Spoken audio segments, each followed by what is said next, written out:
አንተ ጠበቃ ነህ። ሁልጊዜ ፍርድ ቤት ዳኞች ጋር ትቀርባለህ። አንተ የምትቀርብበት ፍርድ ቤት ዳኛ ጥሩ ሰው እንዲሆን ነው የምትመኘው ወይስ አካዳሚካሊ ጎበዝ ዳኛ እንዲሆን ነው የምትመኘው? ከፈለክ እኔን አስቀድመህ መጠየቅ ትችላለህ። እሺ ችግር የለውም። የኔ እንግዲህ አሁን ባለው ሁኔታ ነው መሰለህ። ለምሳሌ አሁን ፍርድ ቤቶች ላይ የማያቸው ችግሮች ለምሳሌ ፐርሰናል የማያቸውን ችግሮች በተመለከተ የአካዳሚክ ችግር ነው ብዬ ለማስበው ነው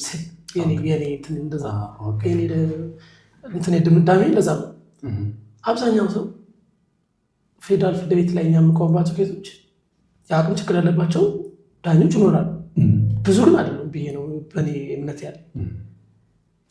የአካዳሚክ ችግር ሳይሆን የስነ ምግባር ችግር፣ ጥሩ ሰው የመሆን ችግር ነው ብዬ ነው አስበው። የአካዳሚ በጣም ጎበዝ አካዳሚሻል ሰው እንዲሆን አይደለም ፈልገው፣ ከዛ ይልቅ መልካም ሰው እንዲሆን ግራቀኛችን የምናቀርበውን ክርክር የምናቀርበው ማስረጃ ከህጉ ጋር አይቶ ውሳኔ እንዲሰጥ እንፈልገው። በጣም አካዳሚክ ስለሆነ ፍትሃዊ ውሳኔ ይሰጣል ማለት አይደለም። ከዛ አንጻር ነው ሜይ ቢ አንተ እይታ ደግሞ ሌላ ሊሆን ይችላል። እስኪ አንተ እይታ ባይ ዘ ወይ ጥሩ ዳኛ ማለት ከባህሪው አንጻር ነው። ስለዚህ በችሎት ስትቀርብ በክብር ነው የሚጠራ።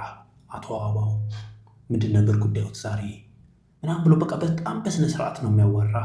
ውጭ ስታገኘውም ተገቢው ሰላምታ ይሰጣል። አንዳንድ አሁን ይሄ ዳኛ ነኝ ብሎ ምናምን አንዳንድ ነገሮችም አያሳይህም። በመልካም ስነ ምግባራቸው የተመሰገኑ በጣም የሚማርኩ አይነት ባህሪዎች ያሉት ዳኛ አለ።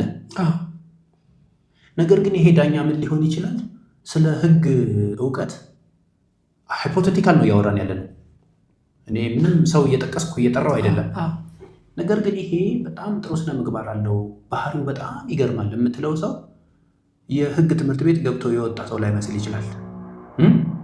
ስለዚህ የምታቀርባቸውን የህግ ክርክሮች ምንም ላይረዳ ይችላል። ስትለፈልፉ ለብታድር ጉዳይ ነው።